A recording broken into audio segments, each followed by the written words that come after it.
1800 শতাব্দীর মাঝামাঝি সময় পৃথিবী তখন শান্ত। গ্রামের মানুষ হাতের কাজে ব্যস্ত, পরিশ্রমে ভরা তাদের জীবন। কেউ জানতো না ইতিহাসের চাকা ঘুরতে যাচ্ছে। ইংল্যান্ডের এক কোণে জন্ম নিল এক অদ্ভুত শক্তি। ধোঁয়া উঠছে, লোহা কাঁপছে, স্টিম ইঞ্জিন প্রথম নিঃশ্বাস নিল। শুরুতে এটা শুধু একটা মেশিন ছিল, শব্দ করত, ধোঁয়া ছাড়তো। কিন্তু খুব দ্রুত সবকিছু বদলে গেল। কারখানা দাঁড়িয়ে গেল একের পর একটা। মেশিন শব্দ ঢেকে দিল মানুষের হাতের আওয়াজ। দিন রাত ঘুরতে লাগলো লোহার চাকা। ট্রেন আগুনের মতো ছুটে চলল। দূরত্ব ছোট হয়ে গেল, ব্যবসা বাড়ল। কিন্তু এই গতির পিছনে ছিল কষ্ট, দীর্ঘ কর্মঘণ্টা, শিশুশ্রম, আকাশ ঢেকে যাওয়া ধোঁয়া। তবুও থামেনি, কারণ একবার যখন কোনো গতি শুরু হয় তাকে আর থামিয়ে রাখা সম্ভব নয়।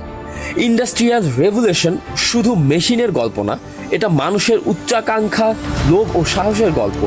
সেদিন লোহার চাকা ঘুরতে শুরু করেনি, সেদিন থেকে পৃথিবী চিরতরে বদলে গিয়েছে।